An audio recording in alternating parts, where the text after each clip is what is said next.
ভাইরা, এতগুলো মানুষ আমরা এখানে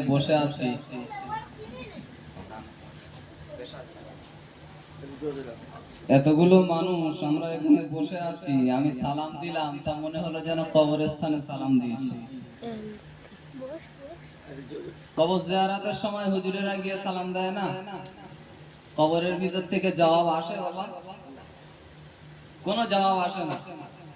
তো মজলিসে কতক মানুষ যা আপনারা বসেছেন, এই মানুষ নিয়ে ইনশাআল্লাহ ওয়াজ হয়ে যাবে। তবে সালাম দিলাম তো ওই গোরস্থানের মতো হয়ে গেল, কোনো জবাব আসলো না। আর একবার সালাম দিই নাকি?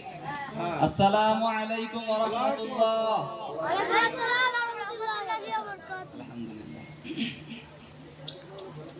প্রথমে একটা হাদিস বলি, সহিহ সনদে বর্ণিত। আল্লাহর হাবিব সাল্লাল্লাহু আলাইহি ওয়াসাল্লাম বলছেন, ও সাহাবীরা, মান কানা ইউমিনু বিল্লাহি ওয়াল ইয়াউমিল আখিরি ফালইউকরিম দাইফাহু।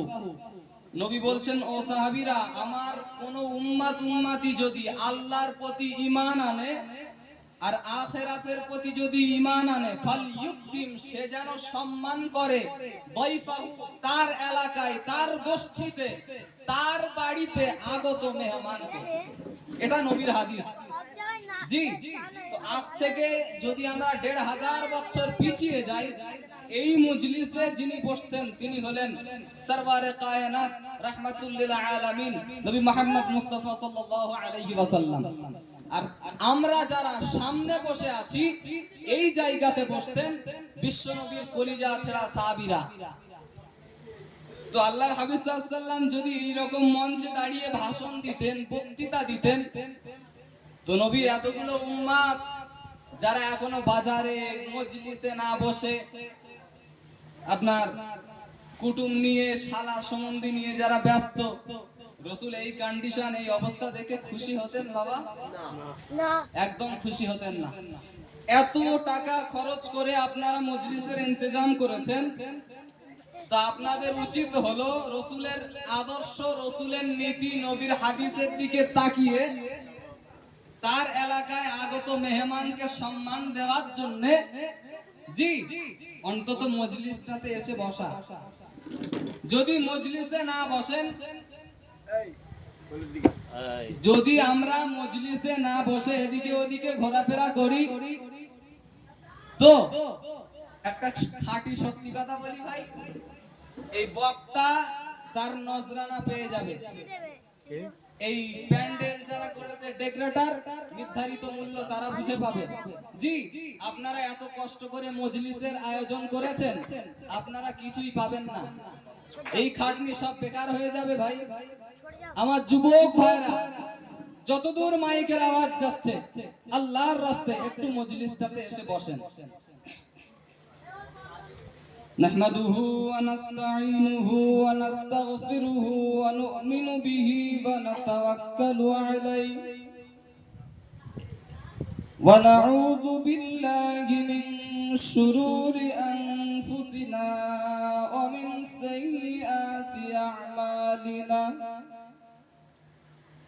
من يهده الله فلا مضل له ومن يضلله فلا هادي له ونشهد أن سيدنا ونبينا ومولانا محمدا صلى الله عليه وسلم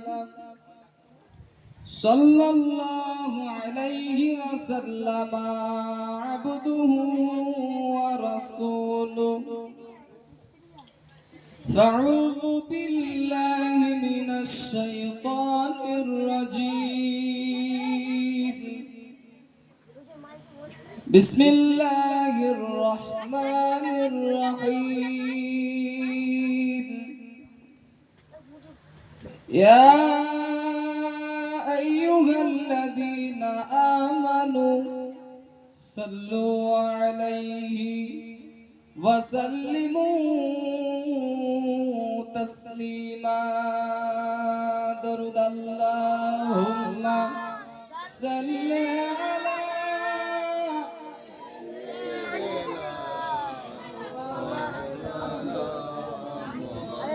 وعلى آل سيدنا مولانا محمد وشهر محبت जहाँ मुस्तफा है वही घर बनाने को दिल चाहता है वो शहर मोहब्बत जहाँ मुस्तफा है वही घर बनाने को दिल चाहता है वो सोने से कंकर वो चांदी सी माटी नजर में बसाने को दिल चाहता है वो शहर मोहब्बत जहाँ मुस्तफा है वही घर बनाने को दिल चाहता है जिहादे मोहब्बत की आवाज गुंजी कहाँ हंसला ने ए दुल्हन से अपनी जोरे बोलबे ना जिहादे मोहब्बत की आवाज गुंजी कहाँ हंसला ने ए दुल्हन से अपनी इजाजत अगर दो तो जामे शहादत लबों से लगाने को दिल चाहता है जोरे बोलबेन ना सुभान अल्लाह वो शहर मोहब्बत जहाँ मुस्तफा है वही घर बनाने को दिल चाहता है जो पूछा नबी ने कि कुछ घर भी छोड़ा सिद्दीक अकबर के होठों पे आया जोरे बोलबेन ना আল্লাহর হাবিব সাল্লাল্লাহু আলাইহি ওয়াসাল্লাম হযরত আবু বকরকে বলছে আবু বকর তুমি তো নবীর জন্য সব নিয়ে এসছো বাবা তো বাড়িতে সংসার তোমার স্ত্রী কি খাবে তাদের জন্য কি রেখে এসছো বাবা जो पूछा नबी ने क्या कुछ घर भी छोड़ा सिद्दीक अकबर के होठों पे आया वहाँ माल दौलत की क्या है जरूरत जहाँ दिल लुटाने को दिल चाहता है वो शहर मोहब्बत जहाँ मुस्तफा है वही घर बनाने को दिल चाहता है अल्लाहुम्मा सल्ली अला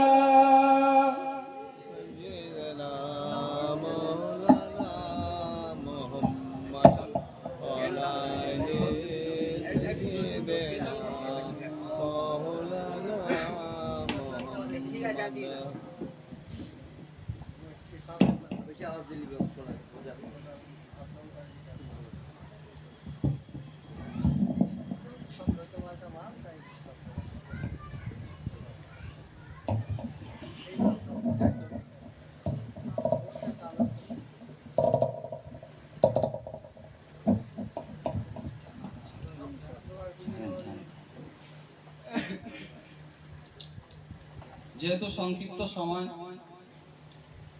তো লম্বা চওড়া ভূমিকা না আমরা সরাসরি কোরআন থেকে শুনি কোরআন শরীফের সূরা তাহার ৭৪ নম্বর আয়াত আমার আল্লাহ বলছেন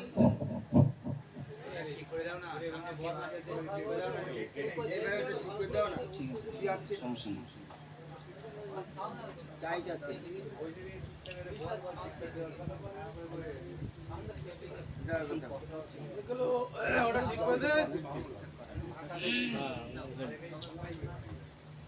কোরআন শরীফের সূরা তাহার 74 নম্বর আয়াত আল্লাহ বলছেন ইন্নাহু মাইয়াতি রাব্বাহু মুজরিমান।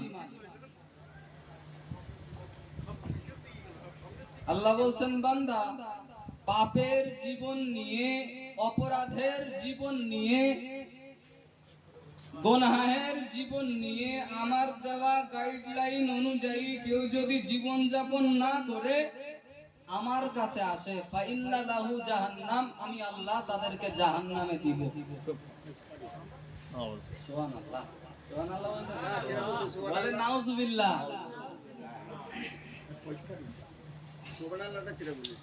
এরপরে আল্লাহ বলছেন বান্দা জানো কেমন জাহান্নামে তোমাদের দিব? লা ইয়ামুত, ওই জাহান্নামে কারোর মওত আর হবে না, ওয়ালা ইয়াহইয়া, আর বেঁচে থাকবার মতো শান্তি স্বস্তির সঙ্গে কেউ বেঁচেও থাকবে না।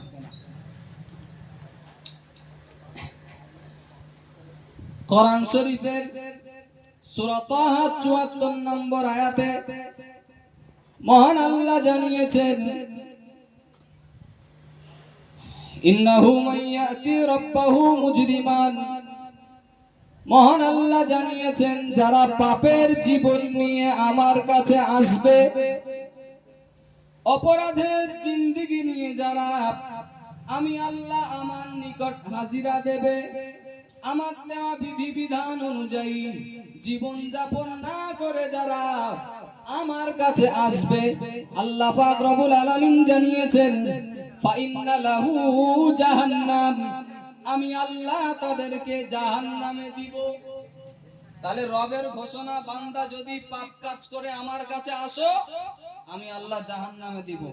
এবারে বলেন আমাদের সবাইকে তো বিদায় নিয়ে কবরে যেতে হবে, একটু কথা বলেন বাবু, যেতে হবে তো।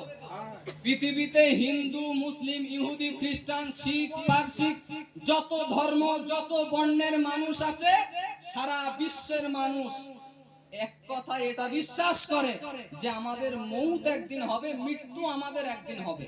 কখন হবে, কোন সময় হবে আমরা কেউ জানি না। 20 বছর 22 বছরের তাগড়া জওয়ান কত চলে গেল।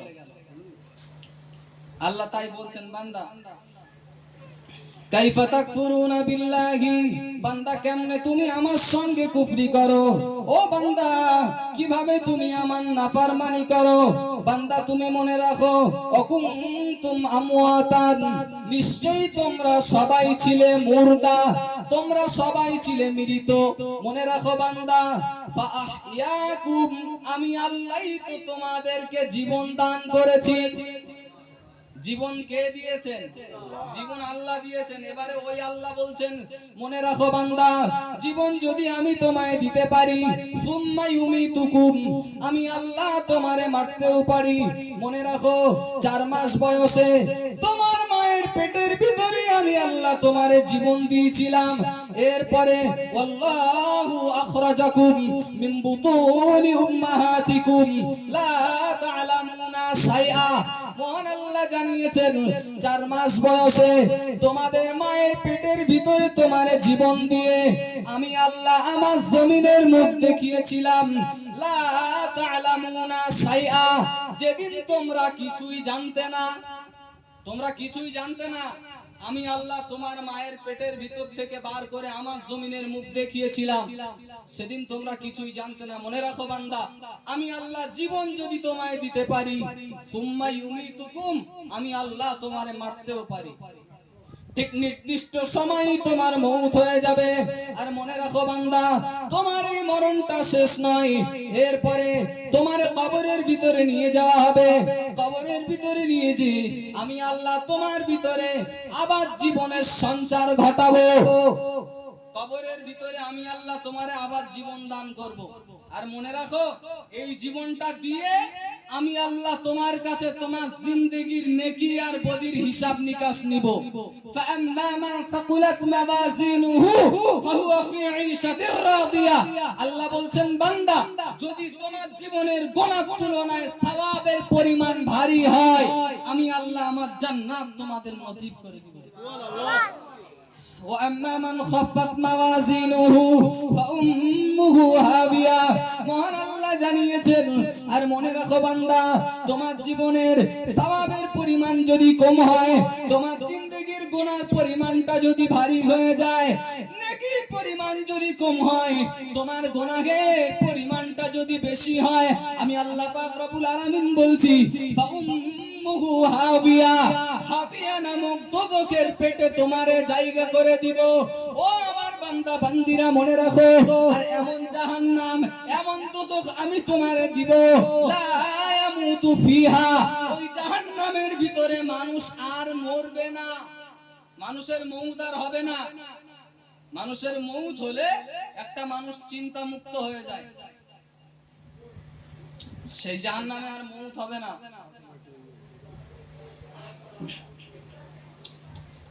কোরআন শরীফের সূরা তাহা ৭৪ নম্বর আয়াত পড়ছিলাম আল্লাহ বলছেন বান্দা তো পাপের জীবন নিয়ে আমার কাছে এসো না আমি আল্লাহ ওই কঠিন জাহান্নামে কিন্তু তোমারে দিব সূরা তাহার ৭৫ নম্বর আয়াতে এবার আমার আল্লাহ বলছেন মনে রাখো বান্দা ওয়ামাইয়াতিহি মুমিনান قد عمل الصالحات فأولئك لهم الدرجات العلى মহান আল্লাহ জানিয়েছেন ওমাইয়াতিহি মুমিনান আর কেউ যদি আমার কাছে আসে ঈমান নিয়ে মুমিন হয়ে ঈমান অবস্থায় ঈমান নিয়ে কেউ যদি আমি আল্লাহ আমার কাছে হাজিরা দেয় শুধু ঈমান আনলে হবে না কদ আমালাস সালিহাতি আর ঈমানের পাশাপাশি যারা তাদের জীবনের নেকির কাজগুলো নিয়ে আমি আল্লাহ আমার নিকটে আসবে ফাউলাইকা লাহুমুদ দারাজাতুল উলা মহান আল্লাহ জানিয়েছেন আমি আল্লাহ আমার জান্নাতের সুউচ্চ দরওয়াজা আমি আল্লাহ তাদেরকে নসিব করে দিব জান্নাতের সুউচ্চ দরওয়াজা এক মজলিসে আল্লাহর হাবিব সাল্লাল্লাহু আলাইহি ওয়াসাল্লাম ভাষণ দিচ্ছেন সাহাবীরা সামনে বসা নবী বলছেন জানো সাহাবীরা লিল জান্নাতি মিয়াতু দারাজাতিন আল্লাহর জান্নাতে 100 স্তর রয়েছে আল্লাহ পাকের নবী বললেন ও আমার সাহাবীরা মনে রাখো আল্লাহ পাকের দয়ার জান্নাতের ভিতরে 100 স্তর রয়েছে আর জানো সাহাবীরা জান্নাতের প্রথম স্তর থেকে জান্নাতের দ্বিতীয় স্তরের দূরত্ব হলো কামা বাইনাস সামাই ওয়াল আরদি আল্লাহর জমিন থেকে নিয়ে আকাশ পর্যন্ত তোমরা যে দূরত্ব লক্ষ্য করো আল্লাহ পাকের হাবিব বললেন মহান আল্লাহর জান্নাতের যে 100 স্তর রয়েছে ওই জান্নাতের প্রথম স্তর থেকে জান্নাতের দ্বিতীয় স্তরের দূরত্ব হলো ততটা ও আমার সাহাবীরা মনে রাখো জান্নাতের প্রথম স্তর জান্নাতের দ্বিতীয় স্তর জান্নাতের তৃতীয় স্তর এরকম ভাবে চলতে চলতে জান্নাতের 80 জান্নাতের 90 99 তম স্তর পেরিয়ে যে জান্নাতের একেবারে শেষ স্তর তার মানে জান্নাতের 100তম যে স্তরটা রয়েছে তাই নবী মুহাম্মদুর রাসূলুল্লাহ সাল্লাল্লাহু আলাইহি ওয়াসাল্লাম আল্লাহ পাকের নবী বললেন ও আমার সাহাবীরা মনে রাখো আলা আল ফিরদাউস ও সাহাবীরা জান্নাতের ওই 100তম স্তরটার নাম হলো জান্নাতুল ফিরদাউস আল্লাহ পাক মহান আল্লাহ বললেন বান্দা তুমি যদি জান্নাত পেতে চাও আমার জান্নাতের সুউচ্চ দরওয়াজা যদি তোমরা অর্জন করতে চাও তাহলে কাজ লাগবে দুইটা এক নম্বরে মহান আল্লাহ বললেন আমাইয়াতিহি মুমিনান যারা আমি আল্লাহ আমার কাছে আসবে আমার নিকটে যারা হাজিরা দিবে ঈমান নিয়ে যারা আমি আল্লাহ আমার কাছে আসবে শুধু ঈমান আনলে হবে না কদ আমালাস সালিহাতি আর ঈমানের পাশাপাশি যারা তাদের জীবনের নেকির কাজগুলো নিয়ে আমি আল্লাহ আমার কাছে আসবে আমার দয়ার জান্নাতের সুউচ্চ দরওয়াজা আমি আল্লাহ তাদেরকে নসিব করে দিব তাহলে এক নম্বরে দরকার ঈমান কিসের উপরে ঈমান আল্লাহর উপরে ঈমান আনা লাগবে পরিপূর্ণ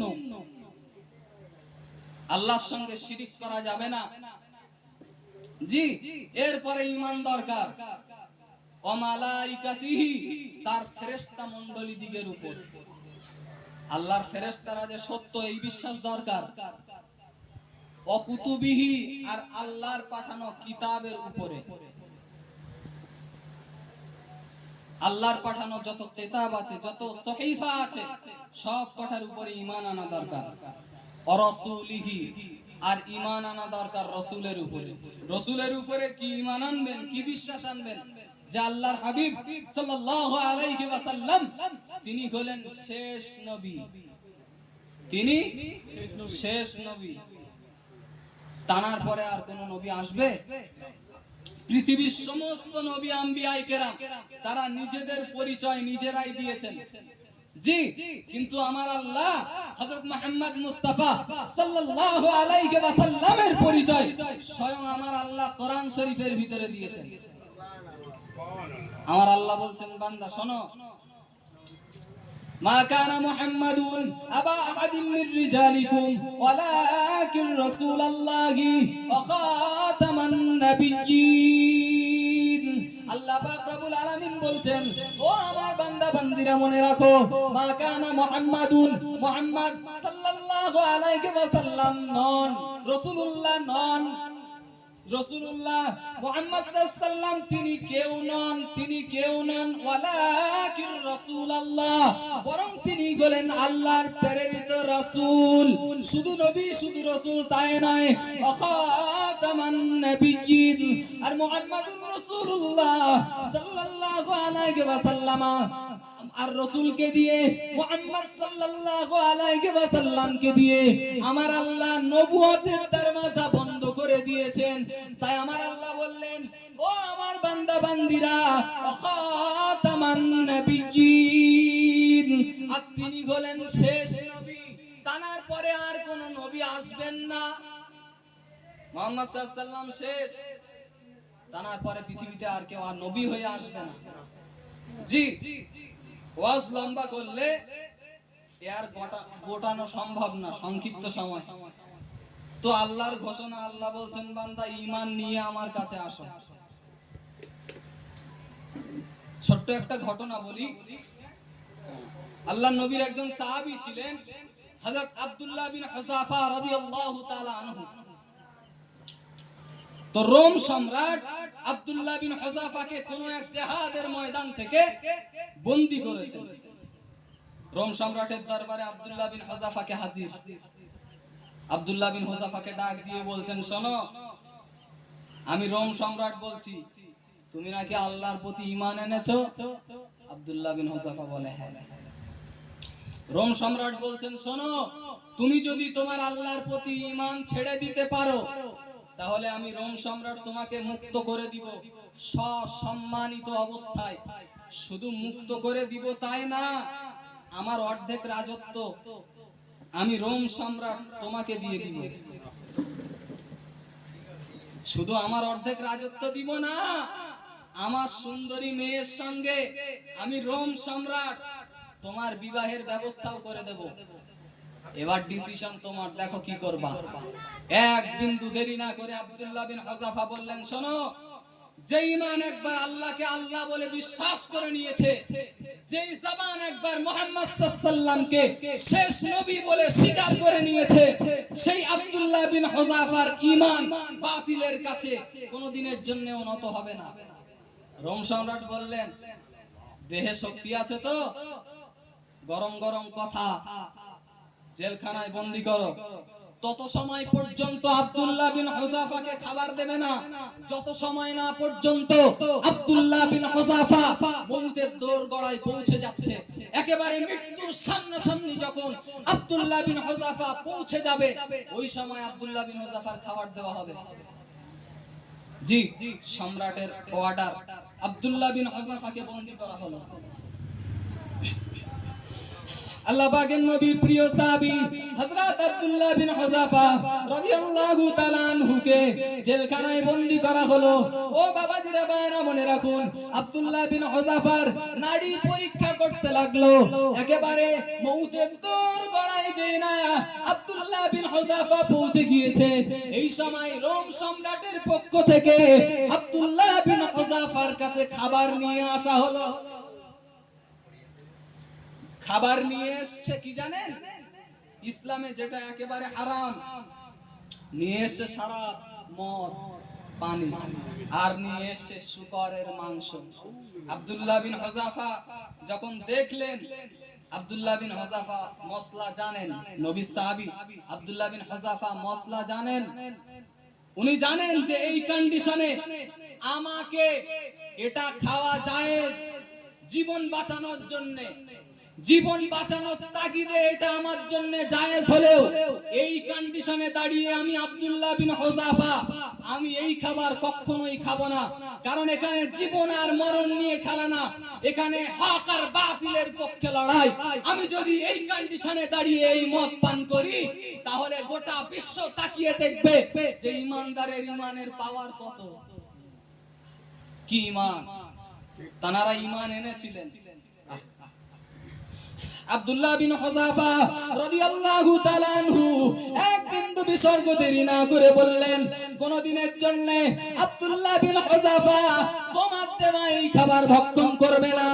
ও বাবাজিরা ভাইরা মনে রাখুন, রোম সম্রাট এই প্রথম অবস্থায় যখন হেরে গেল, রোম সম্রাট এবারে আব্দুল্লাহ বিন হুযাফাকে ডাকলেন, ও আব্দুল্লাহ বিন হুযাফা, তুমি যদি তোমার রবের প্রতি ঈমান ত্যাগ না করতে পারো, তোমার আল্লাহর প্রতি তুমি যদি বিশ্বাস ছাড়তে না পারো, আর মুহাম্মদুর রাসূলুল্লাহ সাল্লাল্লাহু আলাইহি ওয়াসাল্লামকে যদি তুমি শেষ নবী বলে স্বীকার করা বন্ধ না করো, আমি রোম সম্রাট তোমাকে বলছি, তোমার জন্য গরম ফুটন্ত পানির ব্যবস্থা করা হচ্ছে। ওই টকবক টকবক করে ফুটন্ত পানির ভিতরে আমি রোম সম্রাট তোমাকে নিক্ষেপ করব। এই কন্ডিশনে দাঁড়িয়ে তবু আব্দুল্লাহ বিন হুযাফা বলছেন, আমি জানি আমার উপরে অত্যাচার হবে, অন্যায় হবে, জুলুম হবে, সবকিছু জেনেই আমি আমার সিদ্ধান্তের ব্যাপারে এখনো অটল আছি। আমি আমার আল্লাহর প্রতি, আমার নবীর প্রতি আনিত ঈমান থেকে 1 ইঞ্চি সরতে পারবো না। মুহূর্তের একেবারে দৌড় গড়ায় আব্দুল্লাহ বিন হুযাফা বলছে, এখনো গরম গরম ভাষণ, দাঁড়াও। আব্দুল্লাহ বিন হুযাফার সঙ্গে দুজন সাহাবী ছিলেন, দুজন সাহাবীকে ধরে রোম সম্রাট সঙ্গে সঙ্গে ওই ফুটন্ত পানিতে নিক্ষেপ করলো। মুহূর্তের ভিতরে দুইজন সাহাবী শহীদ হয়ে গেলেন। এবারে বলেন, আমি আপনি যদি ওই জায়গায় থাকি আর আপনার পাশের দুজনকে নিয়ে যদি ওই ফুটন্ত পানিতে ফেলে দেওয়া হয়, আগুনের ভিতরে নিক্ষেপ করা হয়, আপনি সামনে থেকে দেখছেন আমার দুইজন সাথী মুহূর্তের ভিতরে তারা মারা গেল, শহীদ হয়ে গেল, এবার আমার পালা, তখন আপনার সিদ্ধান্ত কি হবে? আব্দুল্লাহ বিন হুযাফা তখনও বলছেন, না, আমি শহীদ হব এতে আমি খুশি, তবু আমি আমার আল্লাহর প্রতি ঈমান ছাড়তে পারবো না। বলেন, আমি আমার ঈমান থেকে সরব না। এবারে আব্দুল্লাহ বিন হুযাফার পালা। আব্দুল্লাহ বিন হুযাফা রাদিয়াল্লাহু তাআলা আনহুকে টানতে টানতে টানতে টানতে ওই গরম পানির ডেকের কাছে নিয়ে যাওয়া হয়েছে। এবারে আব্দুল্লাহ বিন হুযাফার চোখ দুটো দিয়ে পানি পড়ছে, অঝর নয়নে কাঁদছে। আব্দুল্লাহ বিন হুযাফা রাদিয়াল্লাহু তাআলা আনহু রোম সম্রাট আব্দুল্লাহকে ডাকলেন। আল্লাহ পাকের নবী সাহাবী হযরত আব্দুল্লাহ বিন হুযাফা রাদিয়াল্লাহু তাআলা আনহুকে টানতে টানতে টানতে টানতে ওই ফুটন্ত পানির কাছে যেয়ে না নিয়ে যাওয়া হলো। আব্দুল্লাহ বিন হুযাফা রাদিয়াল্লাহু তাআলা আনহুর চোখ দুটো দিয়ে যখন অঝর নয়নে পানি গড়িয়ে পড়ছে, ওই সময় রোম সম্রাট আবার বলল, ও আব্দুল্লাহ, তুমি এখনো তোমার সিদ্ধান্ত চেঞ্জ করতে পারো, এখনো তুমি তোমার ডিসিশন পরিবর্তন করতে পারো। আমি রোম সম্রাট, আমার দেওয়া ওয়াদা, আমার দেওয়া অঙ্গীকার আমি এখনো পর্যন্ত রাখতে রাজি আছি। তুমি শুধু তোমার আল্লাহর প্রতি ঈমান ত্যাগ করো, তোমার নবীর প্রতি ঈমান ত্যাগ করো, আমি রোম সম্রাট তোমাকে সসম্মানে মুক্তির ব্যবস্থা করব। শুধু আমি তোমাকে মুক্তি দিয়ে দিব, এখান থেকে পরিত্রাণ দিয়ে দিব তাই না, আমি আমার সুন্দরী মেয়ের সঙ্গে তোমার বিবাহের ব্যবস্থা করে দেব। আর মনে রাখো আব্দুল্লাহ, তুমি যদি তোমার নবীর প্রতি ঈমান ত্যাগ করো, আমার অর্ধেক রাজত্ব তোমাকে দান করে দেব। আর এই কন্ডিশনে দাঁড়িয়ে তুমি যদি এখনো তোমার আল্লাহর প্রতি ঈমান না সরাতে পারো, তাহলে এই গরম ফুটন্ত পানির ভিতরে তোমারে নিক্ষেপ করা হবে। আব্দুল্লাহ বিন হুযাফার দু চোখ দিয়ে অঝর নয়নে পানি পড়ছে। রোম সম্রাটের দরবারে দাঁড়িয়ে আব্দুল্লাহ বিন হুযাফা বললেন, হে রোম সম্রাট, আমি আব্দুল্লাহ বিন হুযাফা, আমি এখনো আমার আল্লাহর প্রতি ঈমান পরিত্যাগ করতে পারবো না। আব্দুল্লাহ বিন হুযাফা বললেন, আব্দুল্লাহ বিন হুযাফাকে বলা হলো, তাহলে তুমি কাঁদছো কেন? তোমার চোখ দুটো দিয়ে কেন পানি গড়িয়ে যায়? আল্লাহ পাকের নবী সাহাবী হযরত আব্দুল্লাহ বিন হুযাফা রাদিয়াল্লাহু তাআলা আনহু বললেন, হে রোম সম্রাট, আমাকে মউত হয়ে যাবে, আমার মৃত্যু হয়ে যাবে, আমি আব্দুল্লাহ শহীদ হয়ে যাব, আমি আল্লাহর দয়ার জান্নাতের মেহমান হয়ে যাব। ও রোম সম্রাট, আমি এই জন্য কাঁদি না, আমি কাঁদি এই জন্য যে ও রব্বুল আলামিন আল্লাহ, আমি আব্দুল্লাহ, আমাকে তো তুমি একটা মাত্র জীবন দিয়ে আমার কাছে ঈমানের পরীক্ষা নিচ্ছ। আমার মউত হবে এই জন্য আমি কাঁদছি না, আমি কাঁদি এই জন্য যে আল্লাহ, তুমি আমাকে একটা জীবন দিয়েছো, আর এই একটা জীবন দিয়ে আমার কাছে ঈমানের পরীক্ষা নিচ্ছ। আল্লাহ, তুমি যদি আমাকে 1000 জীবন দান করতা, একটা একটা করে জীবন তোমার রাস্তায় উৎসর্গ করে দিতাম।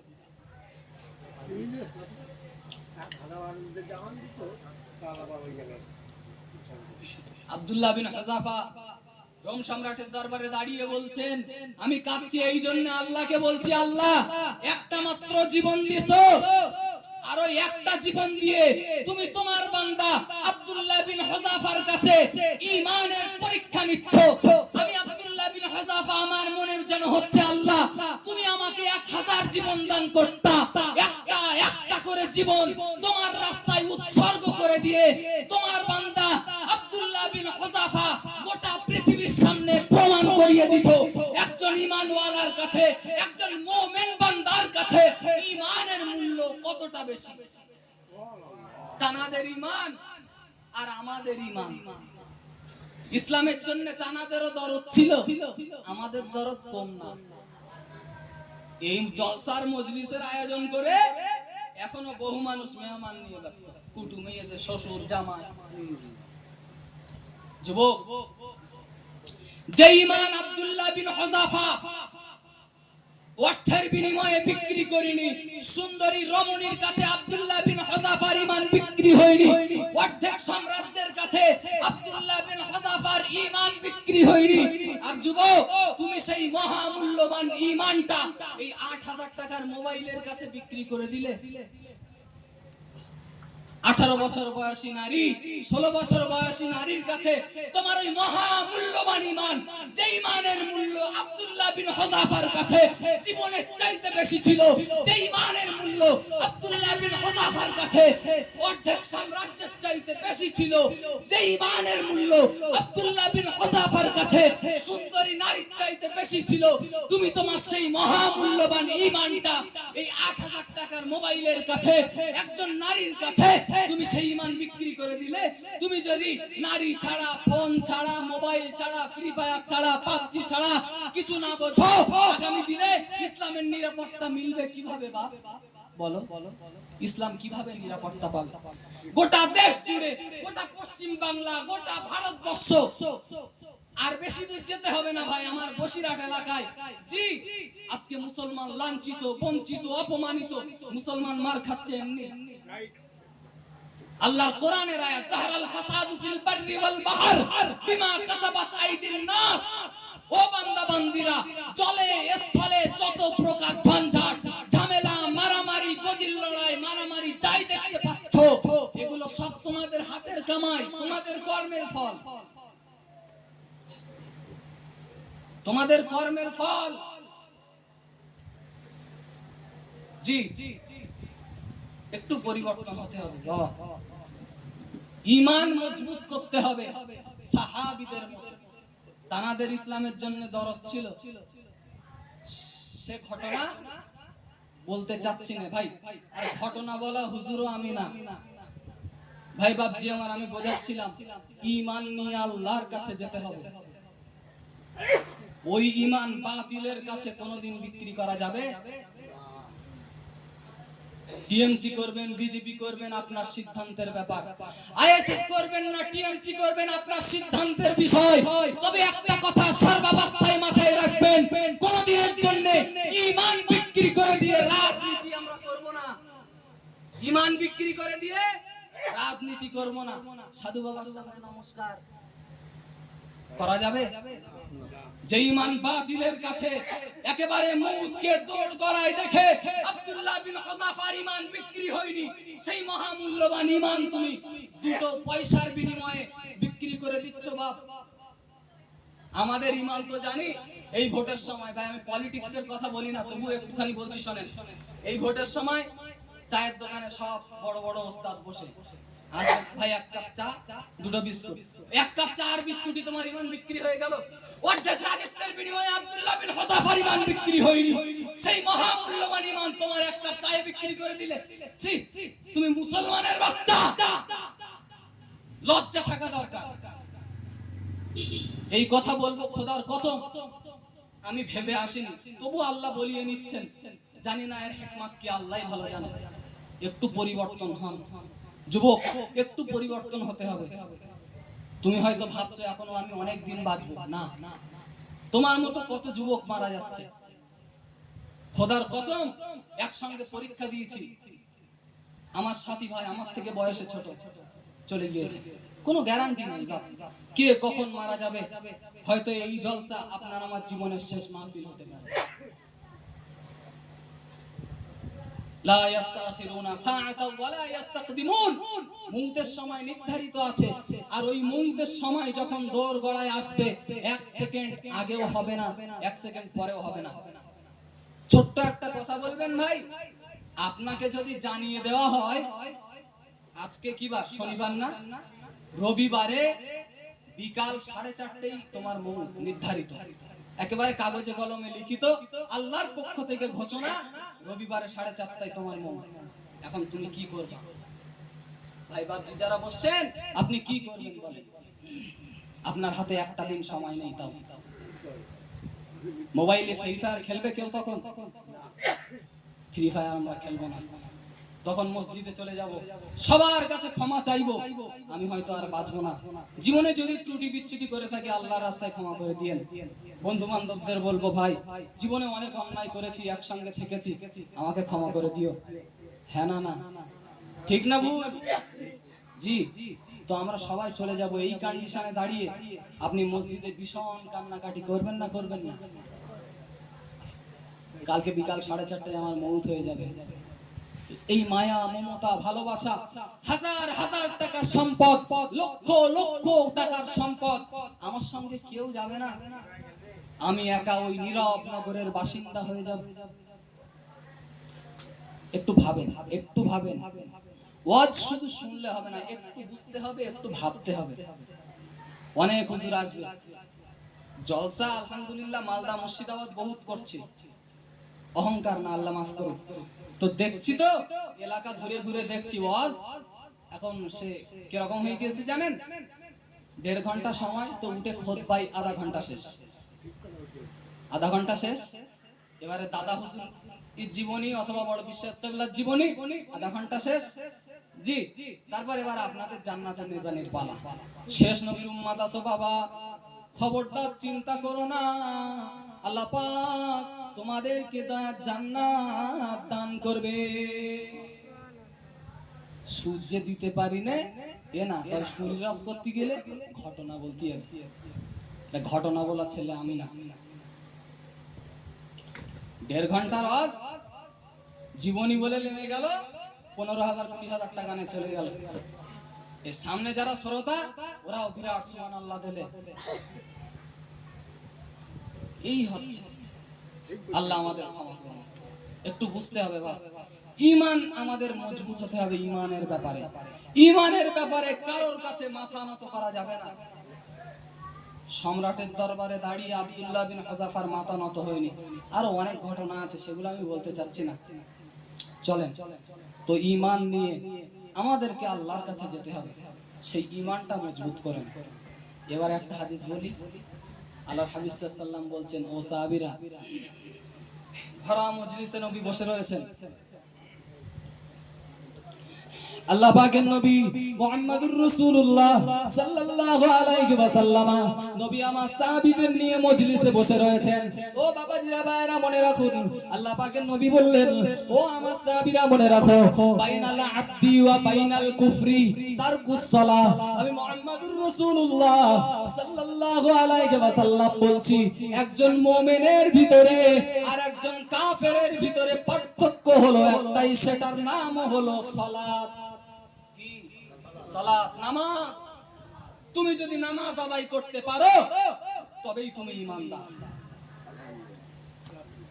যদি নামাজ না পড়ো, আর বললাম তো নামাজের ব্যাপারে একটু মজবুত হন।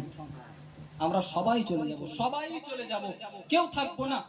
হয়তো আমি আব্দুল মাতিন এখান থেকে ওয়াজ করে নেমে এখান থেকে আপনার যাব হাসনাবাদ, রজিপুর, তো ওখান পর্যন্ত পৌঁছে যাব এই গ্যারান্টিও আমার নাই। আপনারা যে এখান থেকে মজলিস থেকে উঠে বাড়ি পর্যন্ত যাবেন, এই গ্যারান্টি আপনাদের হাতে আছে? মনে হয় আছে? কারোর কাছে নেই। একটু মজবুত হন, রাসূলের ওই হাদিসটা একটু স্মরণ করেন। আল্লাহ পাকের নবী বললেন, ও আমার সাহাবীরা মনে রাখো, বাইনাল আবদি ওয়া বাইনাল কুফরি তারকুস সালাহ। আমি মুহাম্মদুর রাসূলুল্লাহ সাল্লাল্লাহু আলাইহি ওয়াসাল্লাম, আমি আল্লাহ পাকের নবী বলছি, একজন মুসলমান, একজন ঈমানদার, একজন মুমিনের ভিতরে আর একজন কাফেরের ভিতরের পার্থক্য হলো কেবলমাত্র নামাজ।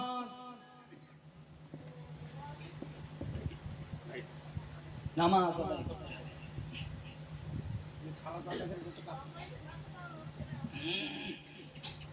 তাহলে আমি গোড়ায় আয়াত পড়েছিলাম, ومن يأته مؤمنا قد عمل الصالحات فأولئك لهم الدرجات العلى। মহান আল্লাহ জানিয়েছেন, ও আমার বান্দা বান্দিরা, তোমরা ঈমান নিয়ে আমার কাছে আসো। শুধু ঈমান আনলে হবে না, ঈমানের পাশাপাশি তোমাদের জীবনের নেকির কাজগুলো নিয়ে, তোমরা যদি নেকির কাজ নিয়ে আমি আল্লাহ আমার কাছে আসতে পারো, আমি আল্লাহ আমার জান্নাত তোমাদিগকে নসিব করে দিব। জান্নাতে যাওয়ার জন্য ঈমান দরকার, আদ দরকার, নেকির কাজ, সৎ কাজ, সালেহ কাজ। নেকির কাজ করতে হবে। আগে ঈমান মজবুত করেন, এরপরে নেকির কাজ করতে হবে। নেকির কাজ, পিতামাতার হক আদায় করেন। আমরা সবাই করি তো? কথা বলে না। আব্বা মায়ের সেবা আমরা সবাই করি তো?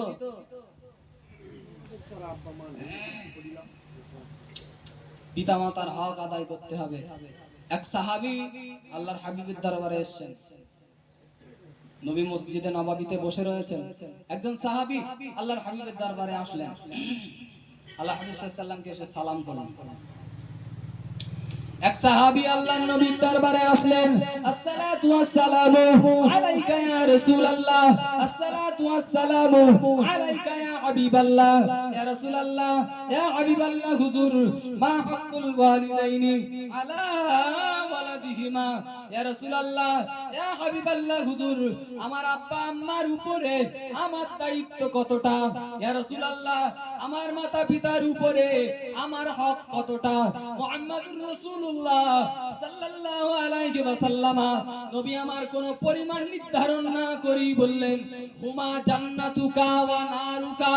ও আমার সাহাবী, তোমার মা বাপ তোমার জন্য জান্নাত, আর তোমার মা বাপ তোমার জন্য জাহান্নাম। নবী বলতে পারতেন, তোমার মা বাপের উপরে হক, যাও এতদূর পর্যন্ত, তোমার মাতা পিতার উপরে তোমার দায়িত্ব এই পর্যন্ত, অতটা পালন করলে তোমার মাতা পিতার হক আদায় হয়ে যাবে। নবী কিছুই বললেন না। আল্লাহ হাবিব সাল্লাল্লাহু আলাইহি ওয়াসাল্লাম বললেন, শোনো সাহাবী, হুমা জান্নাতুকা ওয়া নারুকা, তোমার মা বাপ তোমার জন্য জান্নাত, আর তোমার মা বাপ তোমার জন্য জাহান্নাম। মনে রাখো সাহাবী, তুমি যদি তোমার মাতা পিতার হক যদি আদায় করতে পারো, ও আমার সাহাবী, তুমি যদি তোমার আব্বা আম্মার সেবা শুশ্রূষা যদি করতে পারো, তোমার ব্যবহারের বিনিময়ে তোমার আব্বা আম্মা যদি খুশি হয়ে যায়, তোমার ব্যবহারে, তোমার আচার আচরণে তোমার মাতা পিতা যদি তোমার উপরে রাজি হয়ে যায়, আমি মুহাম্মদুর রাসূলুল্লাহ সাল্লাল্লাহু আলাইহি ওয়াসাল্লাম, আমি আল্লাহ পাকের নবী বলছি, তাহলে আল্লাহ তাআলার জান্নাতটা তোমাদের নসিবে মঞ্জুর হয়ে যায়। ও আমার সাহাবী, তোমার ব্যবহারের বিনিময়ে তোমার আব্বা আম্মার চোখ দুটো দিয়ে যদি পানি গড়িয়ে যায়, তোমার ব্যবহারের বিনিময়ে তোমার মাতা পিতা তোমার উপরে যদি নারাজ হয়ে যায়, তোমার আব্বা আম্মা তোমার উপরে যদি অসন্তুষ্ট হয়ে যায়, আমি রাসূল বলছি, তোমার জীবনের কোন আমল তোমার সেই দিন জান্নাতে নিয়ে যেতে পারবে না। ও আমার সাহাবী, তোমার ব্যবহারের বিনিময়ে তোমার আব্বা আম্মার চোখ দিয়ে যদি পানি গড়িয়ে যায়, তাহলে আল্লাহ তাআলা, আল্লাহ পাকের জাহান্নামটা লাজিম হয়ে যায়। তাই নবী আমার বললেন, ও আমার সাহাবী, হুমা জান্নাতুকা ওয়া নারুকা, তোমার মা বাপ তোমার জন্য জান্নাত, আর তোমার মা বাপ তোমার জন্য জাহান্নাম। পিতামাতার হক আদায় করতে হবে।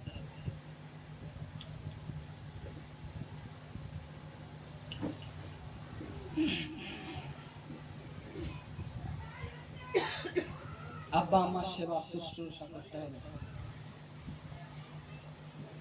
আর নেকির কাজ আমাদের দান সাদকা করতে হবে। দান সাদকা করা নেকির কাজ। আল্লাহর নবী সাহাবী হযরত আবু বকর রাদিয়াল্লাহু তাআলা আনহু, জি, হুজুরের শরীরটা অত্যন্ত অসুস্থ। হুজুরের বেটি আম্মা আয়েশা সিদ্দিকা রাদিয়াল্লাহু তাআলা আনহার কাছে একদিন ফজরের নামাজ আদায় করে হযরত আবু বকর আম্মা জান আয়েশার দরজায় নক করছেন, বেটি, আমি আবু বকর, তোমার আব্বা এসেছে, বেটি দরওয়াজাটা খুলে দাও। সালাম দেওয়া হলো, দরওয়াজা খুলে দেওয়া হলো। আবু বকর রাদিয়াল্লাহু তাআলা আনহু আম্মা জান আয়েশাকে ডাকলেন, বলছেন, বেটি, আমি আবু বকর হয়তো আর বেশি দিন বাঁচবো না, তো আমার জীবনের শেষ একটা ওসিয়ত তোমাকে করছি। ওসিয়ত বোঝেন তো? জি, হ্যাঁ, ওসিয়ত আর নসিহত। আমি আপনাদের দিচ্ছি নসিহত, কিন্তু কেউ যদি মৃত্যুর শয্যায় অথবা জীবনের শেষ প্রান্তে যে স্পেশাল কাউকে কোনো কিছুর আদেশ করে, কোনো কিছু নিষেধ করে, সেগুলো বলা হয় ওসিয়ত। তো হযরত আবু বকর রাদিয়াল্লাহু তাআলা আনহু আম্মা জান আয়েশাকে বলছেন, বেটি, আমি আবু বকর তোমাকে একটা ওসিয়ত করছি, শোনো, আমার মওতের বাদে আমার জন্য নতুন কাফনের কাপড় দিতে হবে না। নতুন কাফনের বন্দোবস্ত আমি আবু বকর আমার জন্য করতে হবে না, বেটি। নবী সাহাবীদের বলে দিও, তারা যেন পুরাতন এই আমার যে জামা কাপড় আছে, পাগড়ি আছে, এগুলো দিয়েই আমাকে দাফন করে দেয়। আম্মা জান আয়েশা চোখ দিয়ে পানি গড়িয়ে যাচ্ছেন। আব্বা জান, আপনি এই যে ওসিয়ত করছেন, আপনার ইন্তেকালের বাদে যদি মদিনাওয়ালাদের কাছে এই সংবাদ দিই, তাহলে তারা কি আমার এই প্রস্তাব মেনে নিবে? তারা তো কারণ জানতে চাইবে। আম্মা জান আয়েশা সিদ্দিকা রাদিয়াল্লাহু তাআলা আনহা তানার আব্বা জান হযরত আবু বকরকে ডাক দিয়ে বললেন, আব্বা জান, আমি যদি মদিনাওয়ালাদের কাছে, আমি যদি আল্লাহর নবীর সাহাবীদের কাছে আপনার এই ওসিয়তটা আমি যদি পেশ করি, আপনার দেওয়া এই অর্ডারটা যদি আমি মদিনাওয়ালাদের কাছে পেশ করি, নবী সাহাবীদের কাছে আমি যদি শোনাই, তারা তো আমার কাছে কারণ জানতে চাইবে। হযরত আবু বকরের এই ওসিয়তের কারণটা কি? আল্লাহ পাকের নবী সাহাবী হযরত আবু বকর বললেন, ও আমার বেটি আয়েশা, আমি আবু বকর তোমাকে ঠিক যেমনটা বলছি তুমি মদিনাওয়ালা দিগের কাছে তেমনটাই শুনিয়ে দিও, কারণ জানার কোনো প্রয়োজন নাই। আম্মা জান আয়েশা বলছেন হুজুর মদিনাওয়ালাদের কাছে নাই বা বললাম, আল্লাহর নবীর সাহাবীদের কাছে নাই বা বললাম, কিন্তু আমি আয়েশা আমার তো ইচ্ছে হয় যে এই ওসিয়তের হিকমতটা আমাকে একটু বলুন। আল্লাহ পাকের নবী সাহাবী হযরত আবু বকর রাদিয়াল্লাহু তাআলা আনহু এরপরে আম্মা জান আয়েশাকে বললেন, ও আমার বেটি আয়েশা, তুমি নাছোড়বান্দি যখন হয়ে গিয়েছো, মনে রাখো আয়েশা, আমি আবু বকর, কারণ যদি তোমার কাছে বর্ণনা করতেই হয়, ও আমার বেটি আয়েশা, আমি আবু বকর আমার ইন্তেকালের বাদে নতুন কাফনের কাপড় মুড়িয়ে যদি আমি আবু বকর আমাকে কবরের ভিতরে দাফন করা হয়, নতুন কাফন নিয়ে কবরের ভিতরে যাওয়ার কারণে আমি আবু বকর আমার জীবনে যে নেকির কাজ করেছি এই নেকির পরিমাণটা কি আমার আল্লাহ বাড়িয়ে দেবেন নাকি? আম্মা জান আয়েশা বললেন না। হযরত আবু বকর বললেন, আয়েশা, নতুন কাফন নিয়ে কবরে যদি আমাকে পুরাতন কাফনে মুড়িয়ে যদি আমাকে কবরের ভিতরে রেখে আসা হয়, আমি আবু বকর আমার জীবনের যে নেকির কাজগুলো আমি করেছি আমার আল্লাহ আবু বকরের নেকির পরিমাণটা কি কমিয়ে দেবেন? আম্মা জান আয়েশা বললেন, তাও না। হযরত আবু বকর বললেন, আয়েশা, নতুন কাফন নিয়ে কবরে যাওয়ার কারণে যদি আবু বকরের নেকির পরিমাণটা বেড়ে না যায়, আর পুরাতন কাপড় নিয়ে কবরে যাওয়ার কারণে যদি আবু বকরের নেকির পরিমাণটা কমে না যায়, তাহলে আমার কাছে মনে হয়েছে যেন এই মদিনায় অনেক অনেক দরিদ্র মানুষ রয়েছে যারা দুবেলা দুমুঠো খেতে পায় না, যারা নিজেদের অন্ন নিজেরা জোটাতে পারে না। ও আমার বেটি আয়েশা, আমার মনে হয়েছে জানো আমার ইন্তেকালের পরে নতুন কাফনের বন্দোবস্ত না করে আমি আবু বকর আমার ওই কাফনের কাপড় কিনতে যে পয়সাটা তোমরা খরচ করবা ওই পয়সাটা মদিনাওয়ালাদের জন্য দান করে দিবে।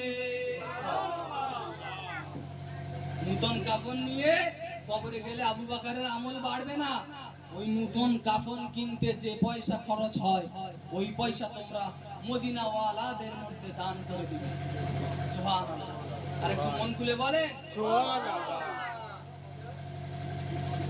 তাহলে সালেহ কাজ দরকার জান্নাতে যাওয়ার জন্য, আর দরকার ঈমান।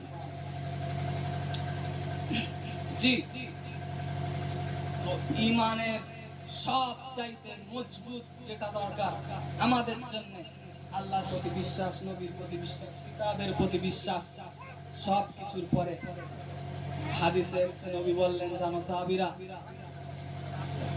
একজন কাফেরের ভিতরে আর একজন ঈমানওয়ালার ভিতরে পার্থক্য কি? কি বলেছিলাম? একটু মনোযোগ দেন, একটু অ্যাটেনশন প্লিজ।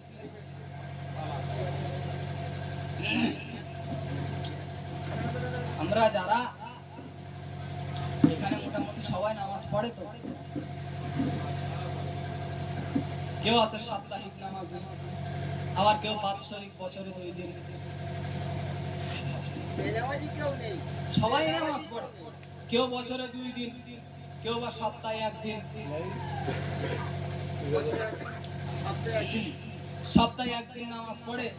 তাও ইমাম সাহেবের খুতবা শেষ হয়ে যায় কটায়? ঘড়ি সময় মোটামুটি দেখে রাখে, 1:15, মানে এবারে জামাত শুরু হবে, তাড়াতাড়ি যেতে হবে।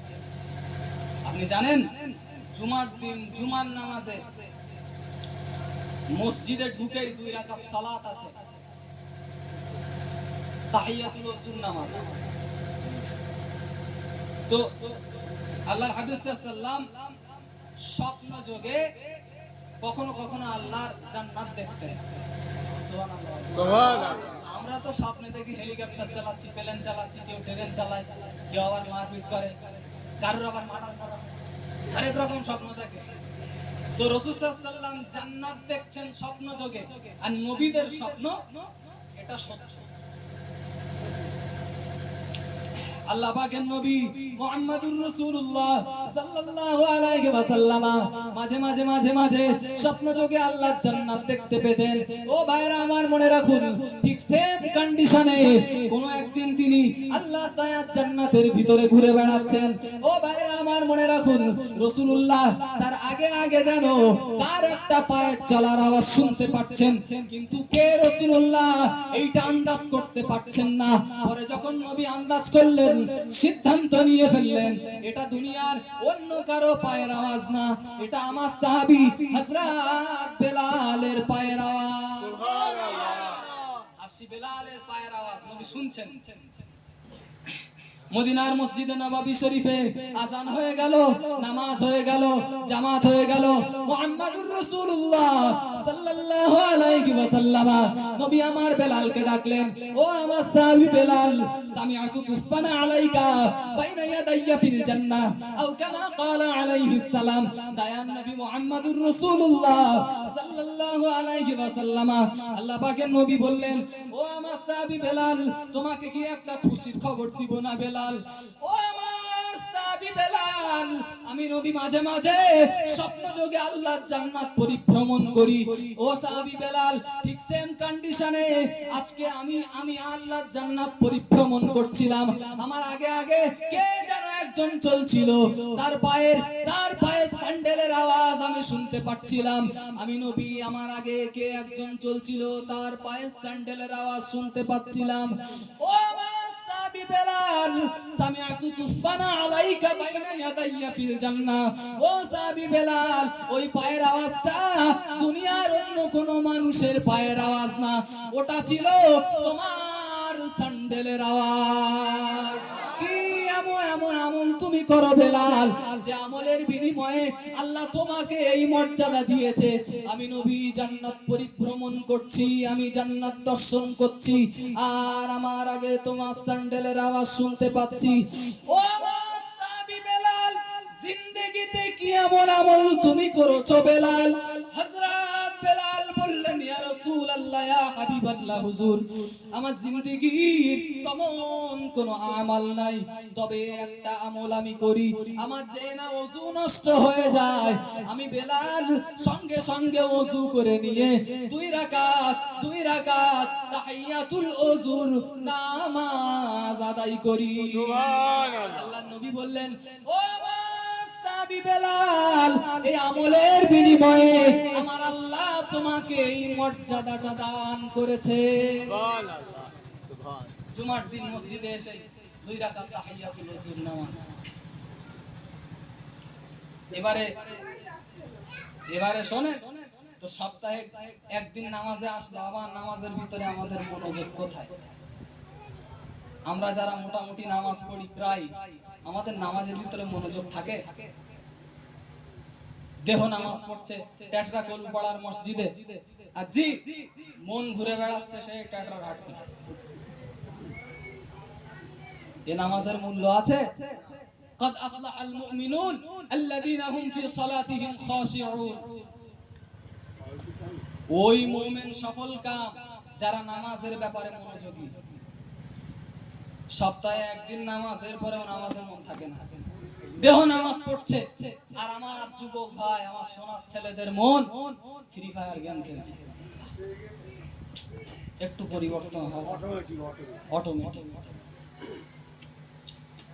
দেহ যদি নামাজ পড়ে, মন যদি পাইপ পাড়ার হাট খোলায় ঘুরে বেড়ায়, ওটা শুধু উঠবস। ও নামাজের মূল্য আপনি জানেন? আপনি নামাজে কত কি দেখি, ডাক্তারের দোকানে ওষুধ কিনি, জি, কেউ আবার মেলায়, পূজা তিহা পার্বণে ঘুরে বেড়ায়, কেউ গেম খেলে।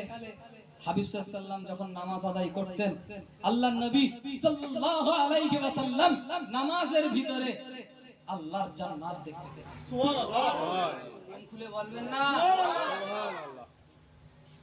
ঠিক সেম কন্ডিশনে রাসূল একদিন ইমামতিত্বের জায়গায় দাঁড়িয়ে আল্লাহ পাকের নবী সাহাবীরা রাসূলের পিছনে ইক্তেদায় দাঁড়িয়ে গিয়েছেন। ও বাবাজিরা ভাইরা মনে রাখুন, দয়ার নবী মুহাম্মদুর রাসূলুল্লাহ সাল্লাল্লাহু আলাইহি ওয়াসাল্লাম নবী আমার মদিনার মসজিদে নববী শরীফের ইমামতিত্বের জায়গায় দাঁড়িয়ে রয়েছেন। সাহাবীরা লক্ষ্য করলেন রাসূল আমার নামাজের ভিতরে হাতটাকে ছেড়ে দিলেন, তাহারিমা ছেড়ে দিলেন।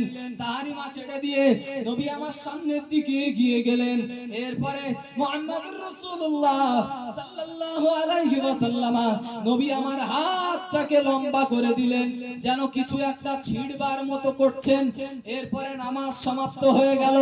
দয়ার নবী মুহাম্মদুর রাসূলুল্লাহ সাল্লাল্লাহু আলাইহি ওয়াসাল্লাম সাহাবীদের নিয়ে মজলিসে বসে রয়েছেন।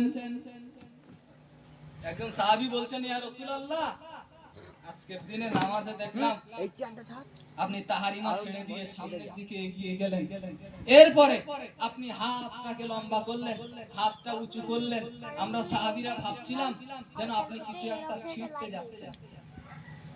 ইয়া রাসূলুল্লাহ, আজকে কি নামাজের ভিতরে আবার কোনো নতুন বিধিবিধান আসছে নাকি? আল্লাহ পাকের নবী সাহাবীদের ডাকলেন, ও আমার সাহাবীরা মনে রাখো, নামাজের ভিতরে নতুন কোন বিধিবিধান আসেনি।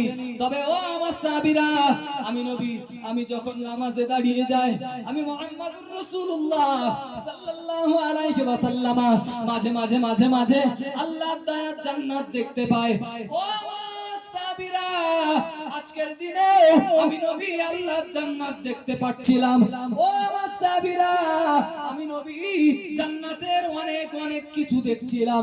জান্নাতের ঝর্ণা দেখছিলাম, জান্নাতের বাগান দেখছিলাম, জান্নাতের ফুলগুলো আমি নবী দেখছিলাম, জান্নাতের ফলগুলো আমি দেখতে পাচ্ছিলাম। হঠাৎ আমি নবী আমার চোখে জান্নাতের একটি আঙ্গুর ফলের গাছ আমার চোখে পড়ে গেল। আমি নবী দেখলাম জান্নাতের আঙ্গুর গাছে আঙ্গুরগুলো ঝুলে রয়েছে।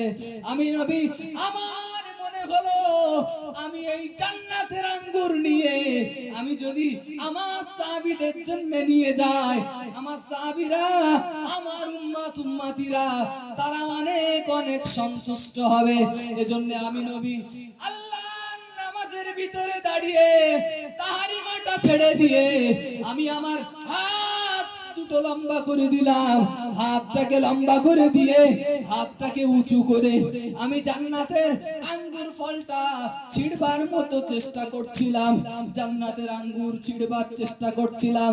কিন্তু মনে রাখো সাহাবীরা, আমি নবী পারলাম না। ও আমার সাহাবীরা, জান্নাতের আঙ্গুর দুনিয়ায় কোনোদিন পাওয়া যাবে না। মনে রাখো, লাউ আখাসতুহু মিনহা লাকালতুম মা বাকিয়াতিদ দুনিয়া আও কামা ক্বালা আলাইহিস সালাম। দয়ার নবী মুহাম্মদুর রাসূলুল্লাহ সাল্লাল্লাহু আলাইহি ওয়াসাল্লাম আল্লাহ পাকের নবী বললেন, জানো সাহাবীরা, আমি নবী যদি জান্নাতের আঙ্গুর গাছ থেকে জান্নাতের একটি আঙ্গুরের থলি তোমাদের জন্য নিয়ে আসতে পারতাম, ও জান্নাতের ওই একটি আঙ্গুরের থলি থেকে যদি আঙ্গুর খেতে খেতে খেতে খেতে সবাই যদি খায়, কিয়ামত শুরু হয়ে যাবে, তবুও জান্নাতের ওই একটি আঙ্গুর গাছের আঙ্গুরের থলি থেকে আঙ্গুর কোনোদিনও শেষ হতো না। কিন্তু আমি নবী পারলাম না। জান্নাতের আঙ্গুর দুনিয়ায় পাওয়া যাবে না। রাসূলের নামাজের ভিতরে মনোযোগ, রাসূল জান্নাত দেখতেন নামাজে দাঁড়িয়ে, আর আমরা নির্লজ্জ মুসলমান নামাজের ভিতরে দাঁড়িয়ে বাজার করি।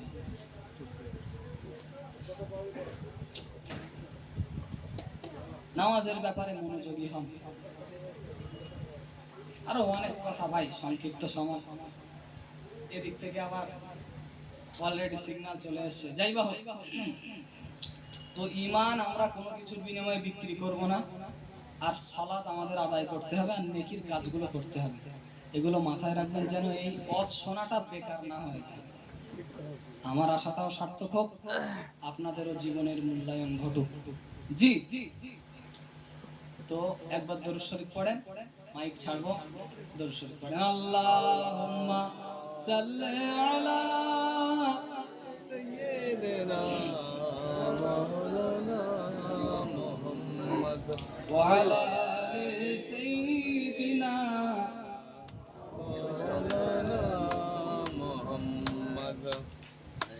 যদি কখনো এই রকম কন্ডিশন আসে যে ইসলামের জন্য জীবন দিতে হবে, পারবে?